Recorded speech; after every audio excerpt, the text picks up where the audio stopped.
Bijouterie Santia, mividy volamena, Galerie Arena Antanmen, box 15, si box 37. Oui, le rire est un super pouvoir. Voilà ce que la vache qui rit défend depuis 100 ans. La vache qui rit vous présente le JT. La vache qui rit, parce que c'est meilleur de rire. Sardine Atlantique, la sardine miaraka tsara amin'ny sakafo tiana rehetra. Sardine Atlantique, manolotra anao ny le JT. Oh, double action, spray insecticide, là, le plus efficace de tout l'univers. Oro double action, éliminez les insectes, rafraîchis votre maison. Libby, mon détergent préféré. Libby nettoie. Libby vous présente le JT. Mes linges sentent très bon.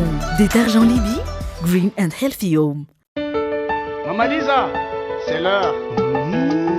Paty Presto manolotra anao ny le JT. Presto, maman, kokoa. 20 taona ny ara-dalana sy ny kojakozanany moteranao samsolobe oririka ilay fantadaza amin'ny kojakoja-piarakodia koréana sy japonais ary européenne. Tranombarotra Samsol manolotra anao ny le JT. Plus de force, plus de masse, 2 fois moins de cheveux sur la brosse. Faites le plein de force. Nouveau LCF Full Resist de L'Oréal Paris. Nous le valons bien. Kobae, be otrikay, mety ho andrety. Kobae, 10 ariary ny fonosana. Arofo ny tenanao, arofo koa ny hafa. Kobaen manolotra ho anao ny le JT. Les dernières actualités avec le JT et la carte Visa Mvoul. La carte Visa Mvoul, une carte internationale, sans engagement, sans compte bancaire. Le monde entier accepte Mvoul.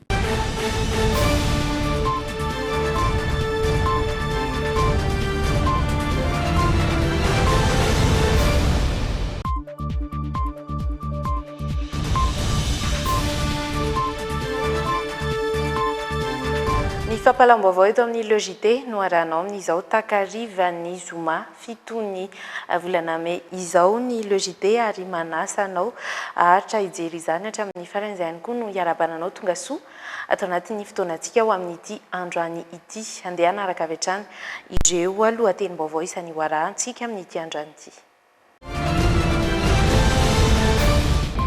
Mitaky ny anaovana vaksiny azy ireo mialoha ihany koa ireo solombavam-bahoaka ahemitra ho amin'ny rampitso sabotsy valoberaka amin'ny 24 ny fahatongavan'ny vaksiny Covishield andiany voalohany eto Madagasikara. Tsy araky ny fanapahan-kevitra sy toromarika napetraka ny fandraisana andraikitry ny mpikambana sasany amin'ny gouvernemanta raha ny nambarany Andry Rajoelina nandritra ny dian-tany taolany aro. Takiny ireo fikambanany taksi eto Antananarivo renivohitra ny hanafoanana tanteraka ireo taksi moto.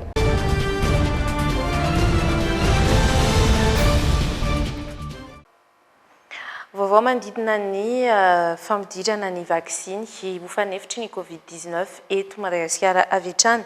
Araka ny fanambarana sy ny fanazavana nentiny Dr Ivo Malala Rakotonavala izay taleny DPEV eo anivon'ny Ministeran'ny Fahasalamam-bahoaka nandritra ny fivahinianany tamin'ny fahitalavim-panjakana io atoandro io dia ahemitra ho amin'ny rampitso sabotsy 20 May 2020 indray ny fahatongavan'ny vaksiny Covishield andiany voalohany eto amintsika raha toka tokony ho tonga androany 7 May izay anisy ny fandaminana teo anivon'ny ministera izay misolotena ny fanjakana malagasy ireo pray ombinantoka tsy misy kosa ny fiovana ho an'ny daty izay efa voatondro fa anomboana izay fanaovana vaksiny izay izany hoe amin'ny alatsinainy ho avy izao fanampanazavana. Raha mpitso sabotsy 20 May 2020 no higadona eny amin'ny serana mpiara-manidina Ivato ny andiany voalohany amin'ireo vaksiny Covishield nafarany fitondram-panjakana hiadina amin'ny valinaretina Covid-19 eto Madagasikara. Fanambarana nataon'ny Dr Rakotonavala Narivo Malala taleny DPEV eo anivon'ny Ministeran'ny Fahasalamam-bahoaka nandritry ny fivanianany tao amin'ny fahitalavim-pirenena io atoandro io izany. Nambara tokoa hoe ho avy amin'ny fahafiton'ny volana May izany hoe androany zany ny vaksiny andiany voalohany hoentina miady amin'ity valanaretina Covid-19 ity.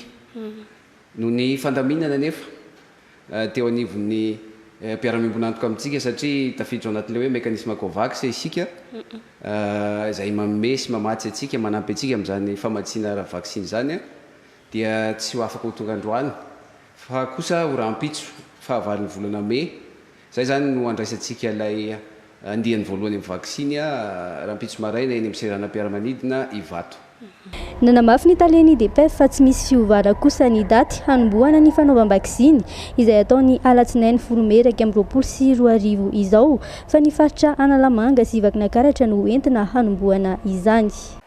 Miato manomboka andro any fampiarana ny fibohana manomboka amin'ny roa tolakandro any faritra Vakinakaratra noho ny fikomina nataon'ny mponina tao amin'ny renivohim-paritany nanomboka omaly tolakandro araka ny fanambarana izay nataon'ny fididina ny faritra ao Vakinakaratra androany mbola miatra avokoa nefa ireo fepetra-pahasalamana rehetra noraisina atao anatin'izany vaky ny fitaratry ny CTC 19 izay vao nosokafana tany Antsirabe vokatrio fikomina sy hetsika nataon'ny mponina io nodoran'ireo mpanao fihetsiketsehana ihany koa izay tsy manaiky ny fepetra izay noraisin'ny governoran'ny faritra ny fanitso ireo azo izay nampiasana tamin'ny fananganana ny université vaovao any Antoerana niditra antsehatra ny mpitandron'ny filaminana nanaparitaka ireo olona tamin'ny alalan'ny bomba mandatsa-dranomaso tsy nisy ny ainana fohy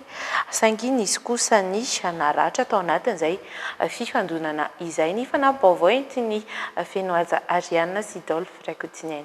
Tsy hoisan'ireo fepetra miatra ao amin'ny faritany Vakinakaratra intsony ny fandrarana ny fivezivezena mifarana amin'ny rora tolakandro niteraka savorivory sy tsy fahafaliany mponina ity fepetra ity ka nisy ny fihetsiketsehana omaly alina 9 May 2024 nanao fanambarany governoran'ny faritra androany manamafy ireo fepetra efa nisy ary manafatra ny mponiny Vakinakaratra ho tony amin'ny fiatrena ny valana aretina. Manoloana ny korotana sy ny savorivory ny tranga teny amin'ny CTC 7 eny amin'ny pista Vatofotsy Atsirabe voalohany ny aliny alakamisy 9 May 2024 dia miato ny fampiarana ny fihibohana manomboka amin'ny roa tolakandro manerana ny faritra Vakinakaratra. Ampatsahivina nefa fa miatra trano ireo fepetra hafa hiatrehana ny amehana ara-pahasalamana sy ny ady amin'ny valanaretina Covid-19 na coronavirus. Miantso ny vahoaka ho tony amin'ny fanatanterahana ny asa aman-draharaha andavanandro ao anatin'ny filaminana, firaisan-kina ary indrindra ny fitiavana.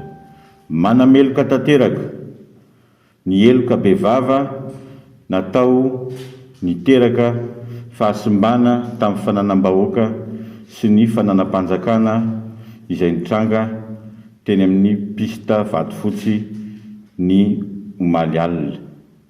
Fananam-bahoaka sy fananam-pirenena ireny ary indrindrindrindra ny CTC 19 dia miendrika toera-fitsaboana toy ny hôpitaly ka fahotana eo anatrehan'ny lalàna, eo anatrehan'ny firenena sy eo anatrehan'ny olombelona ny fitorahana sy ny fanombana ny hôpitaly. Ny atomboka tamin'ny fikapohana salimbilany ny hetsika ny tolakandro ny amin'ny faritra Mahazina raha ny angom-baovao nisy mpanao fihetsiketsehana teo alohan'ny lycée André Resampa hatreny amin'ny faritra ny université vaovao. Tsy vaky araka ny hevitra novoizina tamin'ny tambazotra an-tserasera ny CTC 19 ao amin'ny gymnase fa notorahina ary vaky ny fitaratra. Nodoran'ireo mpanao fihetsiketsehana ihany koa ireo azo ampiasaina amin'ny fananganana ny université vaovaon'ny faritra.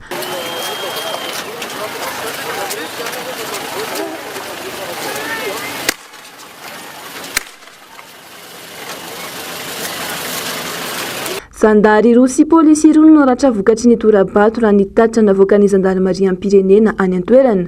Voatery nampiasa bomba mandatsa-dranomaso ny mpitandro ny filaminana omaly alina nanaparitaka ireo mpitokona. Milamina raha nitatitra ny renivohim-paritra amin'izao fotoana. Miayay amin'ny fisihana ambadika politika ny hetsika omaly iny ny talian'ny serasera eo anivon'ny fiadidiana ny repoblika izay nanambara tahaka izao tao amin'ny rindriny tao amin'ny tambazotra an-tserasera, toeram-pitsaboana, toeram-pianarana. Izany hoe ilay tena mahakasika ny sosialim-bahoaka mivantana no tafiana sy robaina dia mihevitra ve ianareo fa ahafahanareo mandroso miady amin'ny aretina.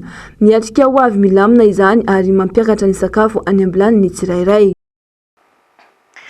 Voasazy andoha ontra mahatratra 4,7 euro amin'ireo tompon'ny orinasa Polo Garments Majunga na ny PGO Ny fanjakana malagasy amin'ny alalan'ny trano fiantohana ny havana araka ny loharanom-baovao dia 12 taona ny fandritra teny amin'ny fitsarana ny rotonta mikasika ny fanorenana ity orinasa ity izay may nodorana tamin'ny 17 ny volana janoary 2024 hamono antoka tanteraka ny trano fiantohana ny havana ity fanorenana ity raha ny fandiniana izay nataon'ireo matianina saingy didim-pitsarana izany dia tsy maintsy ho tanterahana. Ni CRDI na Centre international pour le règlement des différends relatifs aux investissements izay rafitra fitsarana fanelanelanana miankina amin'ny banque iraisam-pirenena no nandray antanana ny fandiniana ny raharaha mampifanolana ny Polo Garment Majunga na ny PGM amin'ny fanjakana malagasy raha ny loharanom-baovao azo avy amin'ny gazety boky mpanao fanadihadiana lalina. Tsy aivina fa may tamin'ny 17 ny volana janoary 2024 ity orinasa tantanina Prala teratany Belge izay misahana fanjairana akanjo fitafy ity. Izany roa lasibatry ny hetsy-bahoaka tany Mahajanga tamin'ny fotoan'io ity orinasa ity ka nangataka fanonerana saingy ny fandrivotra tamin'ny fanjakana hatrany ireo mpitantana. Tsy navita niary ny tombotsoa sy ny fampiasam-bolan'ny orinasa PGM ny fanjakana malagasy tamin'ny fotoan'io hoy ny CIRDI. Hetsy-bahoaka fanoherana ny filoha teo aloha Marc Ravalomanana ka nitondra ny filoha Andry Rajoelina teo amin'ny fahefana avy momba ny tetezamita no namotika ilay orinasa. Tsy niombon-kevitra tamin'ny fanoneran'ny orinasa io ny filohan'ny tetezamita tamin'izany raha toa ka efa namoaka didy niaro ny PGM ny fitsarana malagasy tamin'ny taona 2024. Niditra antsehatra mihitsy aza ny ministra raharaham-bahiny Belge tamin'ny taona 2024 ka voatery nitodika tany amin'ny CIRDI ireo mpisolo vavan'ireo mpitory raha tsy naomby ny paikadin'izy ireo. Naharitra 12 taona ny ady nandray antanana ny fanelanelanana tamin'izany ary nisolo tena ny Madagasikara tamin'ny rafitra fanelanelanana io Henri Rambarinjaka mpisolo vava sady mpanolotsaina manokana ny filoha teo aloha Rajonary Mampianina nandritry ny fehim-pitompiasany. Rehefa tafaverina teo amin'ny fitondrana ny filoha Andry Rajoelina tamin'ny taona 2024 dia mpisolo vava hafa indray no niary ny fanjakana malagasy teny amin'io rafitra io. Milatsaka nefa ny didy navoaky ny CIRDI tamin'ny 17 ny volana aprily lasa teo ka ny fitondrana ankehitriny zany no ibaby ny fandoavana onitra mahatratra faingo 7 tapitrisa euro amin'ny alalan'ny trano fiantohana ny havana. Didy izay hamono antoka ny trano fiantohana sy ny firenena indrindra amin'izao vanim-potoana sarotra lalovana izao. Fitakiana fiara tsy mataho-dalana, fitakiana hanaovana vaksiny azy ireo mialoha, ny farany teo dia fitakiana fampidirana olona eo anivon'ny polisy-pirenena. Anisan'ireo fitediavana tombotsoa manokana ataon'ireo solombam-bahoaka ireo mipetraka ny fantaniana raha toa ka miasa ho an'ny vahoaka marina izy ireo sa kosa manana tanjona hafa mamaly ary mety anampy amala izay fantaniana izay ity fanadihadiana izay hoarantsika manaraka ity. Nanongo tena avokoa ireo nahita ity fandraisam-pitenenana nataon'ny solombavambahoaka nakany Charlie ity. Nangataka ampabe masy fizerena manokana ireo olona 12 izay natolony tamin'ny fifaninanam-panjakana idirana ho polisy ny filohan'ny komisiona filaminam-bahoaka eo anivon'ny antemieram-pirenena. Ka mba mampalahelo raha misy mpianatra mianatra amin'ny université maro mitady asa manao konkoro mba manatona an'ilay aman-dreny ka tonga nefany mba amin'ny fiarah-miasa amin'ny fitondrana tsy mameritra amin'ny televizana tondra ny anaran'ireny ankizy ireny mba hoentina any amin'ny tompona andraikitra voalohany any amin'ny tany filaminana miresaka konkoro efa miteny azy mahay no afaka dia nady izany ara olona mpianatra université ireo mba afaka manoratra mba afaka mba manana ny fahapaizany fa mampalahelo raha manome anarana 12 anao manao konkorona agent de police tsy misy afaka nanay. Namiteraka ny adievitra eo amin'ny fitakiany solombavambahoaka tombotsoa indray ity trango ity. Amin'izao vanim-potoana hiatrehana ny valanaretina Covid-19 zao ohatra nefa dia misy amin'izy ireo no efa mangataka ho isan'ireo atao vaksiny mialoha. Tsy resahana intsony ny fitakiana tombotsoa hafa toy ny fiara tsy mataho-dalana sy ny vola isonjovana ny fisotrondronono.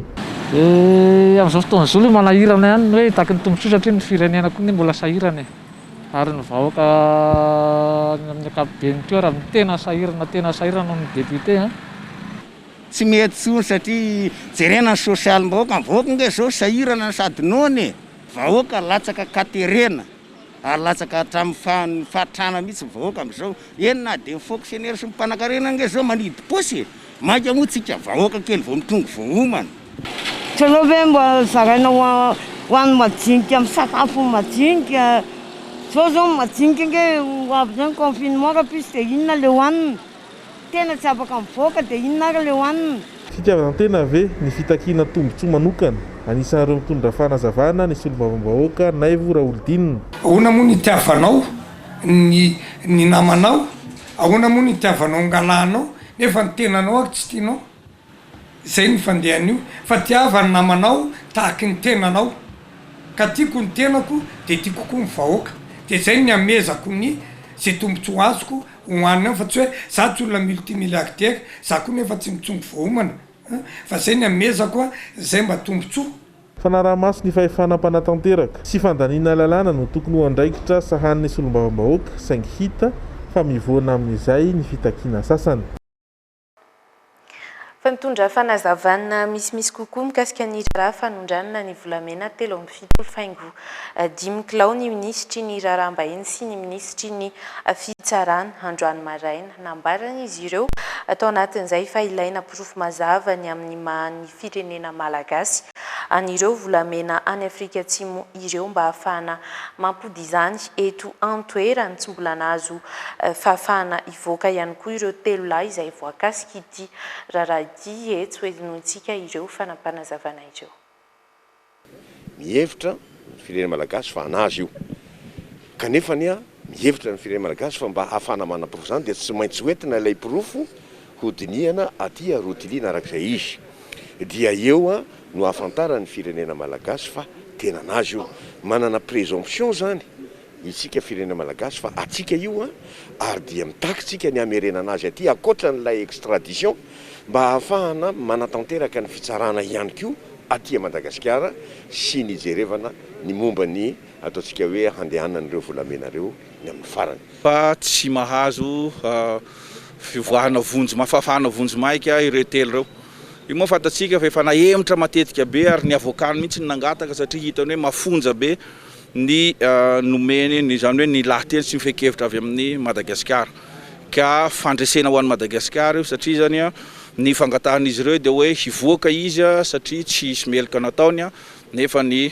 fitsarana ny laza hoe noho ny habeny sy ny hamafy ny eloko zay ataony anenjehana azy aty dia tsy avavoaka izy sao dia mandositra laza koa izy hoe fa tokony avoaka miaraka amin'ilay volamena nefa ny fitsarana ny fitsarana sud-africaine ny laza hoe aleo mijanonao aloha mandra-piandry ny demande d'extradition zay mbola dinihiny fitsarana africaine tatsimo. Ary dia niatrika ny famotorana lala teny amin'ny rafi-pitsarana misahana ny ady amin'ny kolokolo ireo teratany malagasy izay voaroroy tamin'ity raharaha izay nanondranana hatrany ireo volamena Antsokosoko tratra tany Afrika Atsimo 7.5 kilao anisany izany ireo mpanamory ny fiaramanidina roa any orinasa STA sy ny sekretera jeneral ny ACM ihany koa hatreto dia 13 ireo olona voaroroy amin'ity raharaha ity eto Madagasikara.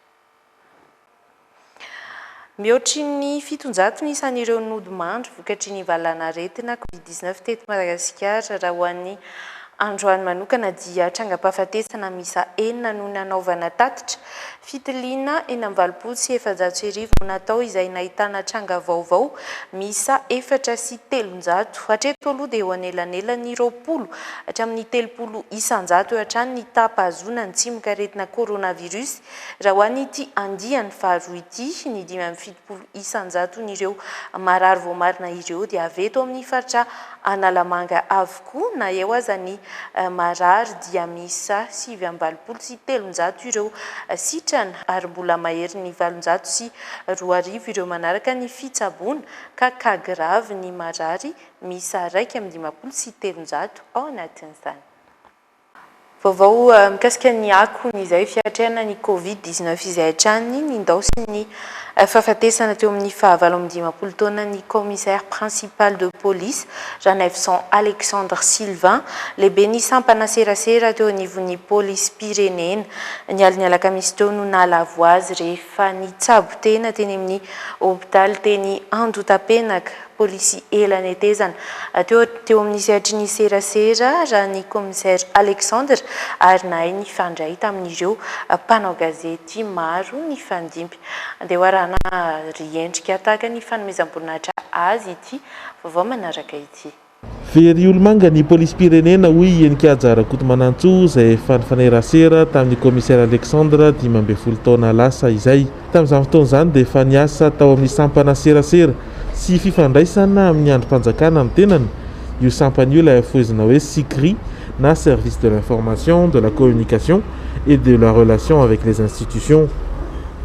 Manambonahitra ambony commissaire principal de police ny tenany mpanabe tao amin'ny lycée catholique Orion Sabotsinamehana na ny LCO no sady pikabary ihany koa. Nisy fotoana nandaozany kely io sampana serasera ny police Pyrénées io saingy niveriny indray izy taty aoriana. Ireo mpanao gazety no matetika mifanerasera taminy rehefa hanangona na hanamarina vaovao. Vaovao trangam-piarahamonina na haka antotanisa mikasika sampana iray eo anivon'ny police Pyrénées na koa rehefa misy ny fampitam-baovao avy amin'ny ministera ny filaminam-bahoaka.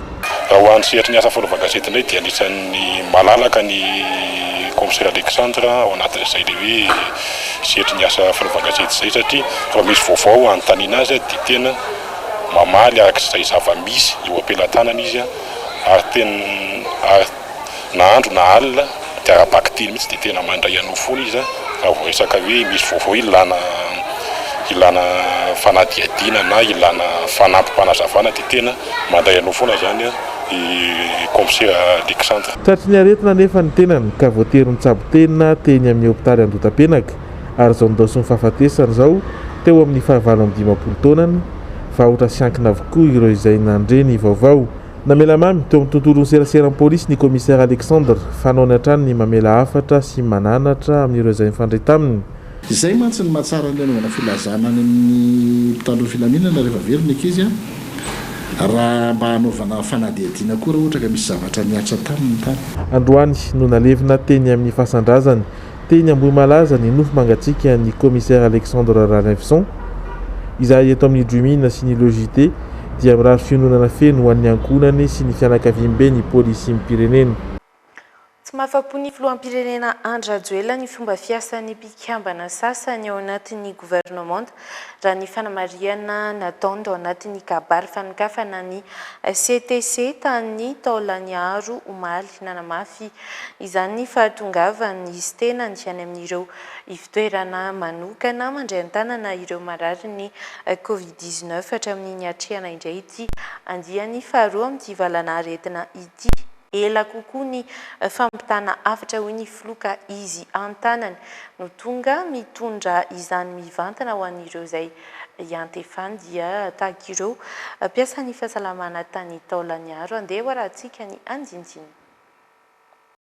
Ny tsy fandrenesana intsony ny Prime Ministre fitakiana isan-tsokajy nataon'ireo mpiasan'ny fahasalamana fitarainana amin'ny faratsiany tolotra omen'ireo orinasa-mpanjakana sasany tahaka ny Jirama ny tsy fisiany mangarahara sy tsy fampiny serasera mandidina ny fiatrehan' izao valana aretina izao. Fifandrifian-javatra satsy ny azo antoka dia nanome fanamariana hatrany ny fomba fiasan'ny gouvernement ny filoham-pirenena tato anatin'ny iray volana nampivaivay indray ny fiparitany valana aretina Covid-19. Nisy fotoana no efa nilazany tamin'ny vahoaka fa andraisana fepetra ireo manam-pahefana sy olom-panjakana tsy mahavita ny asany. Vao omaly ihany koa to manambara ny fitavozavozany ireo minisitra sasany ny ampahan-dahateny nataony nandritra ny fanokafana ny CTC 19 tao Taolaniaro. Dia ny atongavanay dia voalohany indrindra ny ankasitraka sy isotro anareo tompon'andraikitra isan-tsokajiny eo amin'ny sehatra ny fahasalamana tsisy anavahana miaingany amin'ny dokotera tompon'andraikitra izany mandra-patongany any amin'ny aide-soignant sy ny infirmier sy ny sage-femme sy ny rehetra izay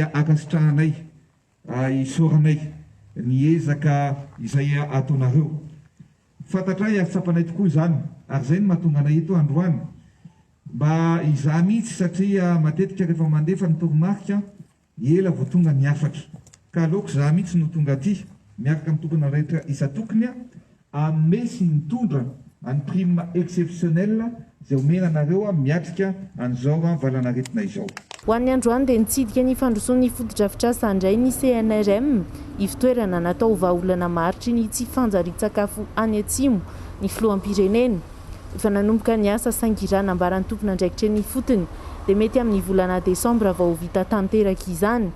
Fempotoana alohan'izay nefa notakian'ny filoha Andry Rajoelina tao anatin'ny lahateny hatrany isany nanomezan'ny toromarika anafainganana ny asa atsangana ny fotony ihany koa ny any ifotaka izay voatery nanomezan'ny baiko eo no eo ahatongava ny fitaovana anafaingana ny asa rehetra.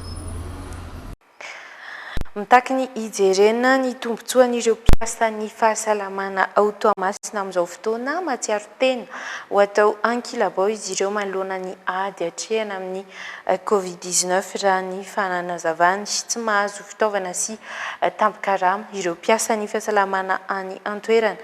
Efa antaonany maro izao nisy ny hetsika fanairana izay nataon'izy ireo tao Toamasina tamin'ity herinandro ity.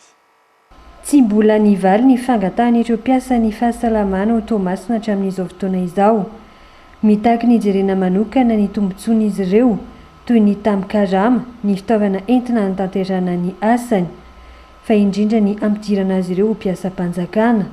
Mangataka zahay mpiasa ny fahasalamana tsy fonctionnaire ihany ao fa misy contractuel, misy koa ny ECD, vao mangataka zahay vao ampitoviana zo zay jiaby mba ho raisina mpiasam-panjakana koa ny ECD rehetrarehetra. Nanao hetsika fanairana ary ny lanja sora-baventy manoloana ny bureau-ny fitaleava-paritra ny fahasalamam-bahoaka Atsinanana tao amin'ny hôpitaly kely Toamasina ireo mpiasa avy amin'ny sampandraraha ny fahasalamana ny alarobia lasa teo. Mahatsiaro atao ankilabao sy adino izy ireo ka mangataka ny ampitoviana ny zo sy tombontsoa azo ny tsiraray toy ny azon'ireo teknisianina mpitsabo sy mpitsabo mpanampy. Ny tokotelo namasan'andro ny personnel administratif ao ny mpitsabo ao ny mpitsabo mpanampy personnel administratif ka tsy tokony misy atao ankilabao. Ny resaka situation administratif ny personnel zany tsy réglé regny raha tsy avy ny lalany avy aminay. Zao ndraika miainga ny Covid dia atao hoe samy hafa ndraika nefa ny samy miara misalay amin'ilay izy dia ohatrany mahatsapa tegna zany zay fa lasa ankilabao. Ka i raha zany mafisiny anketiny any hoe mijoro zany zay agnatin'ny syndicat mba hitovy zo amin'ireo teknisianina reo. Ity no fitokonana sy fitakiana voalohany nataony mpiasa ny fahasalamana tao Toamasina tao anatin'ny iray volana izay manoloana ny ady amin'ny Covid-19. Ny ministry ny fahasalamana izay fa nilaza andro vitsy izay fa isy ny tombontsoa manokana omena ny mpiasa ny fahasalamana rehetra manoloana ny ady amin'ny Covid-19. Mbola maro ireo faritra tsy nisitraka izany raha ny vaovao voaray hatrany. Vaovao venenivo ny antenimieram-pirenena ny roso tamin'ny fandiniana ny fehikevitra mikasika ny fitsipika anatiny entina manatanteraka ny fivoriana ny alalan'ny visioconférence ny enenivon'ny antenimieram-pirenena amin'ny alalan'ireo solombam-bahoaka tamin'ity androan'ity fehikevitra maro no tapaka entina natanterana izay fivoriana ara-potoana voalohany ireo solombam-bahoaka izay amin'ny alatsinainy 10 Mey ho avy izao nanaovana ny fivoriam-be mikasika fehikevitra tapaka androany io ary atolotra ny HCC avy eo ny fitsipika anatiny mialoha ny ampiarana izany. Misa 12 ireo andin-dalàna manome ny fitsipika anatiny manokana entin'ny solombam-bahoaka anatanterana ny asany amin'izao ameana izao izay ampiasana ny visioconférence. Anisan'ny voarakitra ao anatin'ny fitsipika ny tokony anekena ny fanapahan-kevitra noraisina mandritra ny fivoriana ataon'ny antenimera na ao anatin'ny visioconférence aza. Eo ihany koa ny andraisan'ny mpiasan'ny antenimera anjara amin'ny fanatotosana ny fivoriana mpitaindavitra. Raha amin'ny ambangovago ny fanazavana tsotsotra ny ataoko satria raha ny lalàna izay vodiniana manoloana ny asam-bamera toytony dia manana karazany hoe tsy ambaratelo.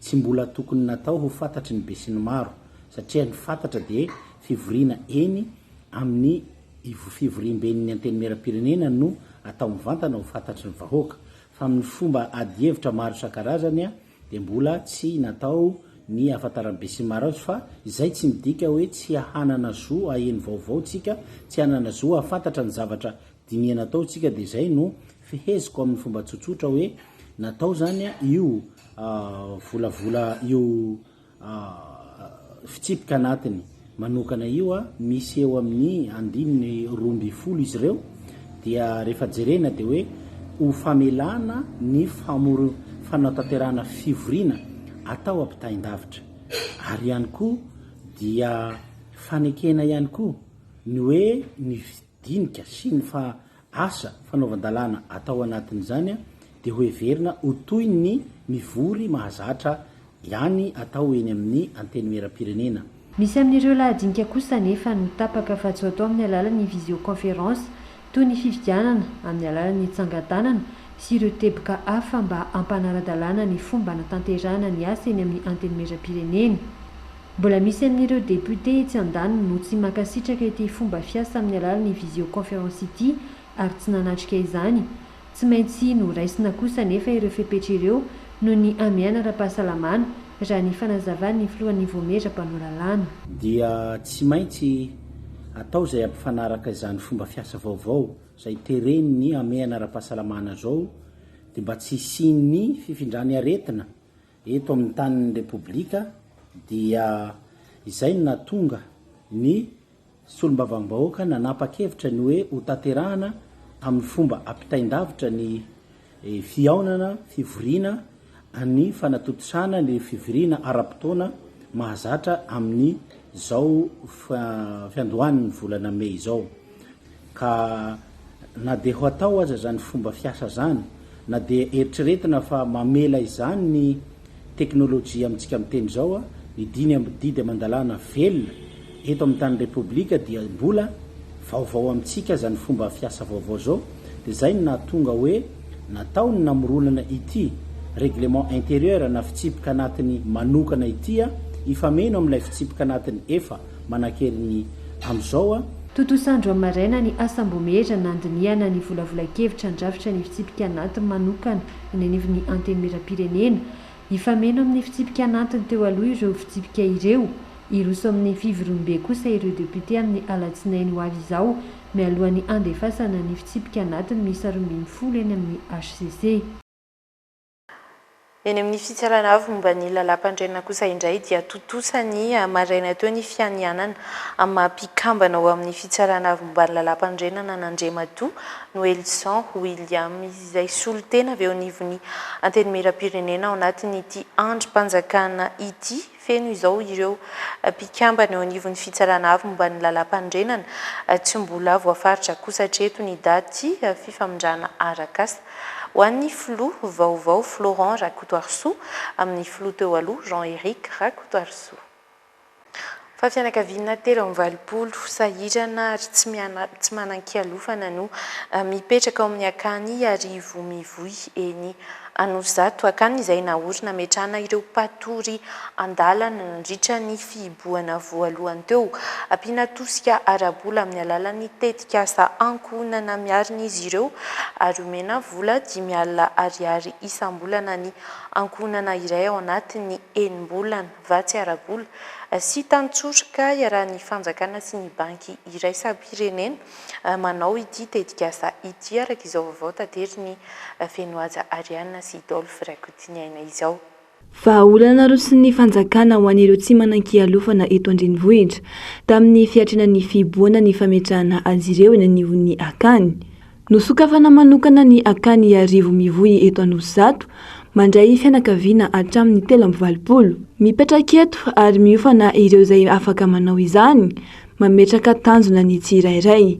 Izay moa natoro teny amin'ny sisin-dalana dia natiana nakaty izay. Eto tamina riviansa dia ny tombotsoana eto misy ny teo-pianarana ianarana misy koa mbola zavatra bedibeton fidy aminay sy ny zaza tao ny aksananay ny singa formation singa ataoko zao dia mécanique nefa le izy a mbola tsisy atseto aloha ny mana mbola tsisy valany satria ny tenen'ny mbola tsisy valany efa nresaka taminay zareo mifidy moa zany ny responsable momba le izy. Vao nisokatra izao ny fampiofanana manjaitra, misy ny toerana natokana ampianarana ireo ankizy madinika, mahana toeram-pitsaboana manokana ihany koa ny akany. Fa tsy hana vola ao anatin'ny enim-bolana izy ireo amin'ny alalan'ny fandaharana asa ankohonana miarina, tetika asa ampiarina miaraka amin'ireo mpiara-mimbonantoka amin'ny FID. 5 alina isam-bolana araka ilay fanazavana natao teo izay ilay tena antony nametrahana anazy any amin'ny eo atao ohatrany hoe eparina kely ilay izy zany fa tsy hoe afaka ho alainy isam-bolana, mety misy ihany ny filana kely izay ilay hoe hifandaminany tsara eto anivony akany ny fangalana ny vola ahafahany manao an'ilay filana mety ho ilainy amin'ny andavanandro, fa ny tena tanjona aloha dia hoe mba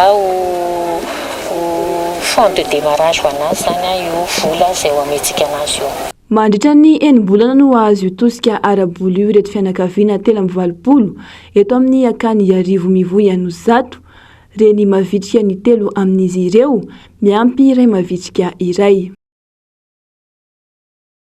Mihamazovana ny firongatry ny taxi moto eto Andrenivohitra mitaraina noho izany ireo mpitondra fiarakaretsaka ao anatin'ny fikambanana taxi eto Antananarivo fa lasa voabana tanteraka ny asa fitediavan'izy ireo. Takiny fikambanana ihany koa ny anafoanana ny fisian'ireo taxi moto izay ambaran'izy ireo fa sady tsy ara-dalàna raha teo ny fisiany angom-baovao ny Ainara Barso Ianjarakotandraina. Asa tsy manara-dalàna ny taxi moto hoy ny filohan'ny FTAR fikambanany taxi eto Antananarivo renivohitra miamahazo vahan'atrany anefa ny fahafahan'izy ireny manao fitanterana eto Andrenivohitra ka manimba ny asa fitadiavan'ireo fiarakaretsaka izay ara-dalàna sy mandohetra ihany koa dia mahery ny 2 miliara sy 70 tapitrisa ariary isan-taona ny hetra alohan'ny taxi amin'ny fanjakana. Efa nisy ho eo ny antsoavy izay natao ary PDB. Kanefa ny dia antso anefitra ihany zany rehetra zany. Ankehitriny zany zay dia somary nanova stratégie kely mba heritreretana fa mba mety hisieno ihany izahay taxi Antananarivo raha manao an'izao fietsika manaraka zao dia inona moa nataonay dia tsy misy afa-tsy ny hoe fanaovana fanoratana taratasy misokatra ho an'Andriamatoa ministry ny filaminana anatiny. Nanoratra taratasy misokatra zay ho an'Andriamatoa ministry ny filaminana anatiny izay entinay anaovana antsoavo ny amin'ny fandraisana andraikitra satria ny eo anivon'ny polisim-pirenena dia everinay fa afaka manampy anay ary efa nisy fotoana efa nisy ny fiara-miasa miaraka tamin'ny polisim-pirenena na ahafahanay atao hoe miady tamin'izany taxi moto zany ka dia irinay ary ndeha atao hoe takinay mihitsy ny verenana zany fiara-miasa eo amin'ny polisim-pirenena zany ahafahanay mamongotra an'ireo taxi moto manimba ny asanay ireo. Ankehitriny voabahan'ny taxi moto tanteraka ny fitadiavan'ireo fiarakaretsaka eto Andrenivohitra. Lasa mienana tsy misy mihitsy aza ny mpandeha fiarakaretsaka ao anatin'ny iray andro raha ny nambaran'izy ireo. Tsy mahefa ny vola tokony aloha amin'ny tompony intsony ireo mpanofa taxi ka lasa maro no very asa. Noho izany takin'izy ireo ny hanafoanana ny taxi moto eto Andrenivohitra. Tena satria zay ara-dalàna eo anatrehan'ny fanjakana mandohetra zay dia tokony mba foanana mihitsy zany ny taxi moto ary raha ohatra ny tokony hoe sosikevitra manafoanana ilay taxi moto dia le fanaovana azy taingin-droa fotsiny foanana dia vity avoaka fotsiny décret hoe tsy mahazo atao taingin-droa moto dia tonga dia foana ho azy ange io dia mandray andraikitra amin'izay mitandry filaminana ho an'izay manao taingin-droa dia voasazy. Ankoatra izay nilaza ihany koa ny FTAR fa tsy mendrika ny renivohitra toana Antananarivo ny fisian'ny taxi moto fa ampikorotana ny fifamoivoizana. Manginy fotsiny mety holoza teraky ny kodiaran-droa. Tsy mbola mieritreritra ny roso amin'ny dingana fitokonana kosa nefa ny FTAR hatreto fa miandry ireo tompon'andraikitra mahefa hanao ny asany. hatramin'ny adrehany Inde ny fiparitany ilay variant indien dia tsy mbola nisy aloha ny fanakatonana ny sistany hatreto aminy sy amin'ireo firenena manodidina efa manomboka miparitaka ary mivoaka any Inde nefa raha ity tsy mikaretina vaovao ity resany voakasika ao anatin'izany i Nepal izay isany efa nandray ny fepetra ara-pahasalamana entitra manoloana izany nakatona ny sidina anatiny sy ivelany raha ao Nepal manokana ary amin'ireo firenena hafa kosa indray dia efa miatra ihany koa ny amena ara-pahasalamana ary efa manomboka miditra amin'ny fihiboana ireo mponina. À Katmandou, les bûchers se multiplient. Mitombo hatrany ny mpandoro faty ao a Katmandou, renivohitry Nepal. Andro maromaro izay vo mafy amin'ity aretin'ity Nepal. Mianaka be ao amin'ny toerana ilay variant indien ary hatreto samy tsy mbola nisy nanakatona ny sistany na i Inde na i Nepal. Betsaka tamin'ireo Nepalais mipetraka ao Inde no tany aminy. Vokany nianaka be ny aretina ka voatery nanamafy ny fampanarahana ireo fepetra sakana ny fanjakana. Nanapa-kevitra ny hanajanona ny sidina anatin'ny rehetra ny gouvernemanta nanomboka ny alatsinainy lasa teo. Omaly nanakatona koa ny sidina ivelany. Hiatra hatramin'ny 14 May ireo fepetra rehetra ireo. Ahina ihany koa ny mety efa nahatafidiran'ilay variant indiana ao Thaïlande. Efa ho avy roa ny fiakaran'ny isan'ireo vao marina fa mitondra ny valanaretina tao anatin'iray volana monja izay. 9 alina niakatra 507 alina no isan'ireo tranga vao marina. Manatanteraka vaksiny izy ireo amin'izao fotoana izao. Ao anatin'ny 3 na 4 andro eo, aingana no mety ho fitrangan'ilay aretina ao anatin'ilay olona. Mety hiova ho maitso makany amin'ny mavo na volomboasary makany amin'ny mena mihitsy azy. Tao anatin'ny 4 andro izay, 100 ny maty. Mikasika ny firenena hafa ao Azia ihany koa ity aretin'ity. Ao Cambodge sy Laos izao, feno daholo ny sampana misahana ny fahasalamana. Tsy ampy ny oxygène. Ao Vientiane, renivohitry Laos, nanambara ny manam-pahefanao ny toerana fa miatra ny fahamehana ara-pahasalamana ary tsy mahazo ny voky ny trano izy ireo. Efa feno 7 andro izao no nidina andalambe ireo mponina ao Colombie izy ireo izay raha ao amin'ity androany ity dia mitaky ny fametrapelan'ny filohany Ivan Duque fampiarana herisetra amin'ny halafiny maro atao amin'ireo vahoaka no isan'ny antony izay fitakiana izay raha toka tany amboalohany dia ny tsy fanekena ny fanavaozana ny lalàna ny feny etra any antoerana no nahatonga ireo andian'olona nidina andalambe hatreto dia olona maro no efa naratra anjatony ary mahery ny 5 kosa ireo efa namoy ainy tao anatin'ny fifandonana ireo mpitokona tamin'ireo mpitandro ny filaminana.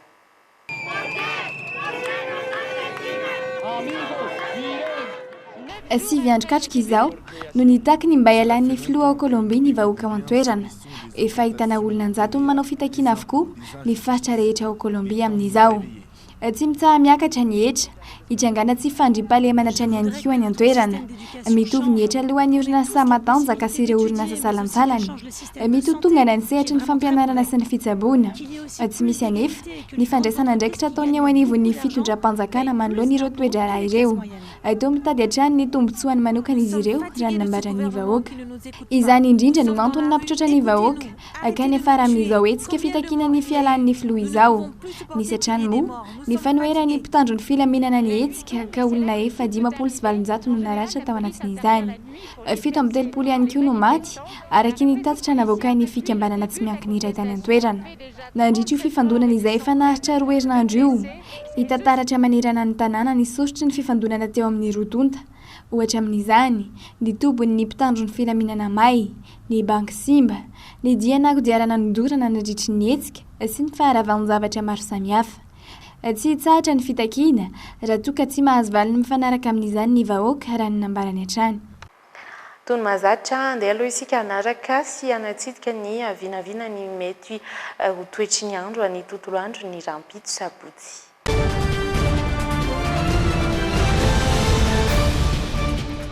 Andeha ho atomboka ny amin'ny tendro ny avaratry ny nosy iny izay vinavina mety toetry ny andro izay mitana ny faritra Diana sy Sava amin'ny ankapobeny dia ifandimby ny rahona sy ny masoandro ny tontolo andro ny rampitso ny maripana ambany indrindra dia 13 degré Celsius any Diana. ho an'ny ilany handrefany nosy kosa indray dia ahitana orana ho an'ny Sofia raha toka homaloka ny andro ho any amin'ny faritra Melaky. Ifandimby kosa ny raona sy ny masoandro ao Boeny sy Betsiboka. Ny maripana voavinavina ho ambony indrindra amin'ny ankabeny dia 4 degré Celsius, ny ambany indrindra 13 degré Celsius. Ho any amin'ny faritra atsinanan'ny Madagasikara kosa indray dia anjombona tanteraka aloha ny andro ho an'ny tontolo andron'ny rampitso saingy tsisy ny orana ho ananalanjorofo atsinanana sy alaotra mangory. Ny maripana ambany indrindra sy ny ambony indrindra dia eo anelanelany 20 hatramin'ny 30 degré Celsius. Ho an'ireo faritra afovoantany ahitana ny Bongolava, Itasy sy Vakinankaratra dia anjombona ihany koa ny andro raha toa ka hisitraka masoandro ihany ny faritra Analamanga. Ny maripana dia somary ilatsaka hatrany amin'ny 10 degré Celsius izany ao Vakinankaratra ao raha toa ka ny ambony indrindra dia ny Bongolava 20 degré Celsius. Ho an'ny ilany atsimo atsinanana kosa indray toa ny faritra Vadivavy Fitovinany atsimo atsinanana dia anjombona ihany koa ny andro somary latsaka ny maripana raha toa ka tahaka izay ihany koa ny ao Matsiatra ambony. Ifandimby kosa ny raona sy ny masoandro raha pitso ho any Amoromanisy Iorombe. Ny maripana ambany indrindra dia hita ao Matsiatra ambony 20 degré Celsius raha toa ka hatrany amin'ny 30 degré Celsius ny ambony indrindra. Farany dia any amin'ny ilany atsimo andrefana amin'ny ankabehany dia ifandimby raona sy ny masoandro ho an'ireo faritra Menabe atsimo andrefana, Androy sy ny faritra Anosy. Ny maripana ambany indrindra dia 20 degré Celsius raha toa ka 30 degré Celsius no ambony indrindra. Ary dia iny ihany koa no amaranana ny fampalam-baovao teto amin'ny Le JT androany. Ankasitrahako ianao nahatra ny jery izany hatramin'ny farany mamy fotoana anao amin'ny rampitso indray. Veloma tompoko.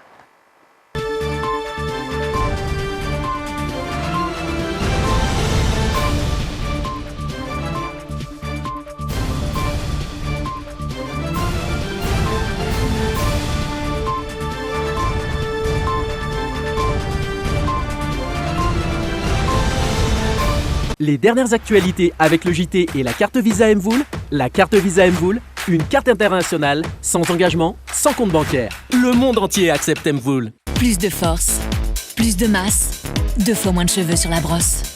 Faites le plein de force. Nouveau LCF Full Resist de L'Oréal Paris. Nous le valons bien. Bijouterie Santia, mi-vite Voulamène. Galerie Arena Antanmen, box 15, si box 37. Libye, mon détergent préféré. Libye nettoie. Libye vous a présenté le JT. Mes linges sentent très bon. Détergent Libye, green and healthy home. Timembropolo taona ny ara-dalana sy ny kojakotsanany moteranao Shamsul Beuririka ilay fanta-daza amin'ny kojakoja-piarakodia koreana sy japonais ary européenne. Tranombarotra Shamsul manolotra anao ny Le JT. Maman Lisa, c'est l'heure. Pâte Presto manolotra anao ny Le JT. Presto, maman, coucou. Oro double action, spray insecticide, là, le plus efficace de tout l'univers. Oro double action, éliminez les insectes, rafraîchis votre maison. Sardine Atlantique, la sardine miaraka tsara amin'ny sakafo tianao rehetra. Sardine Atlantique, nanolotra anao teo ny Le JT. Kobaye, be otrikay, mety ho an'ny rehetra. Kobaye, 500 ariary ny fonosana. Arofo ny tenanao, arofo koa ny hafa. Kobaye, manolotra ho anao ny Le JT. Oui, le rire est un super pouvoir. Voilà ce que la vache qui rit défend depuis 100 ans. La vache qui rit vous a présenté Le JT. La vache qui rit, parce que c'est meilleur de rire.